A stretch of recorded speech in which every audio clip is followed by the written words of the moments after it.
るはずです。まあ、出ますね。自作 GPU を演技することで、春川大輔が発表します。まず、自己紹介ですが、何度も発表しているので、もう大丈夫ですが、上川大輔ですと。はてなは D-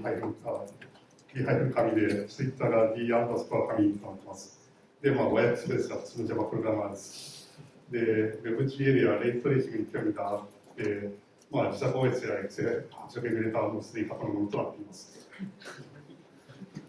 で、衝撃的な事実なんですが、自作 GPU の話してたら、さっき大学の授業でやったという話があって、マジかよってなったんですが、ただ CPU を作った上でレイトレーしたってことで、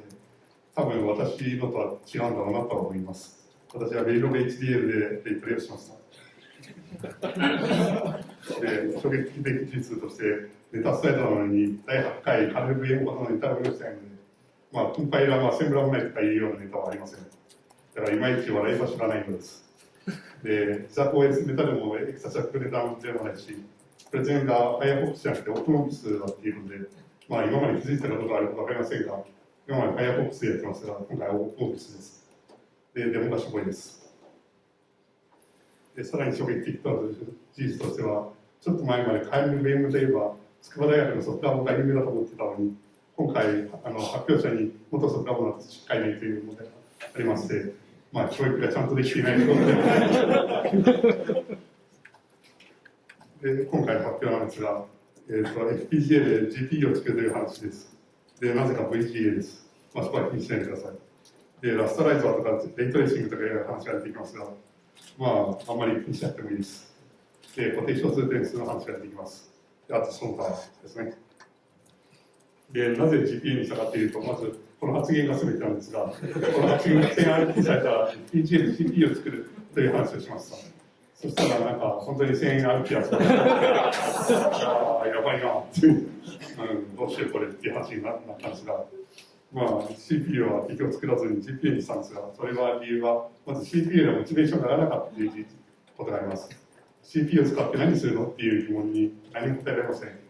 で、FPGA で CPU を作るのが定番すぎて、面白みがないっていうのもあります。で、カーネル VM の参加者はみんな CPU 作ってるので、今更話題にはならないだろうということで、GPU にしました。で、GPU だと 3D 表示できるので、はっきりができます。で、GPU に比べて作ってる人は少ない。余計一緒ですが、きっとこれはネタになるだろうっていう話でした。でも、もともと私は 3D グラフィックスに興味があったので、やってみようと思いました。で、作るものから存在した問題として、Verilog HDL を使って自分で考えて何かを作るというのが初めてということであります。私はほとんど使ったFPGA とか触ったことないので、これが初めての挑戦となりました。で、自作 CPU に比べて自作 GPU の情報が少ないような気がしました。で、環境ですが、DD0 を使っています。私にとって実際良いだったということであります。で、Verilog HDL を使っています。買った本がこれを使ってたので、そのまま勢いで使っています。で、テレビが必要だったので、VGA 出力で使っていました。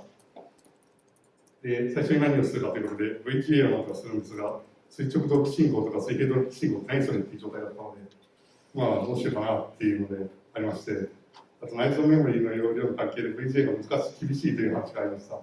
何それってことにしてサンプルを覗きました。で、とりあえずサンプルをいじることにしたんですが、それは D0 に付属の DVD に入っているサンプルがありまして、それを使えばなんとなくできるんじゃないかと。で、X と Y がもうすでに用意されてたので、それをうまく使えばできるんだろうなということだと思いました。で、よく見たら色が16段階で12ビットカラーでした。で、L503i とか、知ってる人は知ってると思いますが、あの辺りの4096色ですね。多分13年ぐらい前の携帯電話だと思いますが、その辺りのレベルだったということです。これは配線の背景だと思いますが。で、16段階であまりにも少ない。どうしようかなと思ったんですが、値が明らかに足りないので、気が足りねえなと思うことにして、一発に対しては、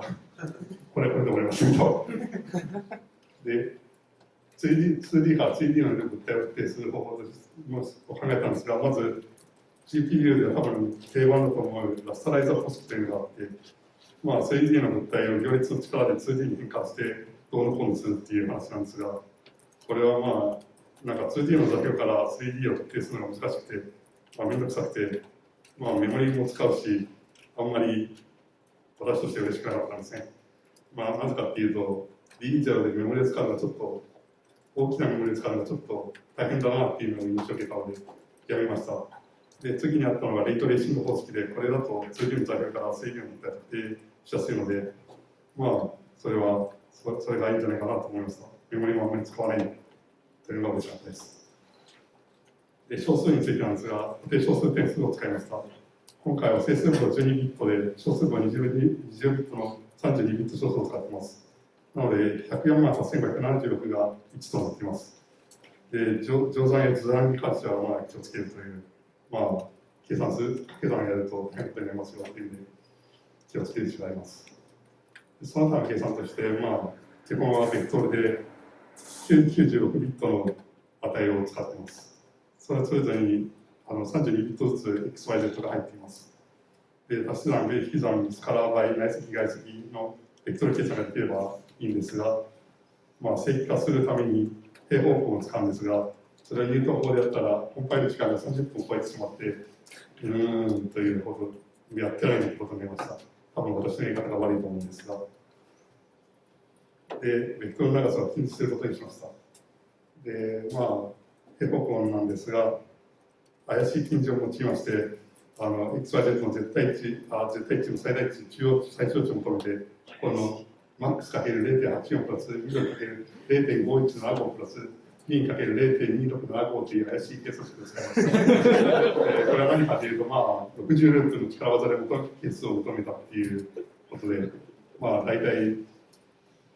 いい感じの値が出てくれました。なので、これは貴重でした。で、まあ、乗算に関してなんですが、まあ、時には整数部を捨てたり、なんか小数部を捨てたりと、まあ、いろいろあるんですが、まあ、64ビットの整数を使って、無理やり詰め込めばなんとかなりますよっていう気もします。まあ、乗算の時も同じですね。で、レイトレーシングなんですが、まずは Q を表示するっていうのが定番なんですが、この怪しい近似をまず使ってなかったので、今回の時間が非常に長かったのと、あとバグがありました、微妙に。なので、諦めて三角形の表示に切り替えました。これはレートシングでポリゴンを表示するということです。まあ、バグが平方根の自分の実際によるものと推測したので、平方根を使わずに三角形の描画をしました。内積と外積が使えればなんとか表示はできます。で、デモです。はい、さっき言ったしょぼいデモですね。と思ったんですが、なんか今、マシンの調子が悪くて、できません。何かというと、あまりにも放置しすぎたので、なんか D0 さんがちょっと今再起動しちゃいまして、どうしようかなっていう状態です。まあ、ほっときましょう。デモなしです。で、このままじゃ終われないっていうことなんですが、デモができないので、もうどうしようもないんですが、まあ、Q の標準がやると。で、ベクトルの長さの近似もできるようになったし、何よりも正規化ができるので、これでQ も表示できるんじゃないかなと思ったんですが、まあ、本気を見てほしいと思ったんですが、まあ、さっきの状態です。で、残念ながら 2D プロでできませんでしたっていうのが結論ですが、まあ、これで以上で終わります。ありがとうございました。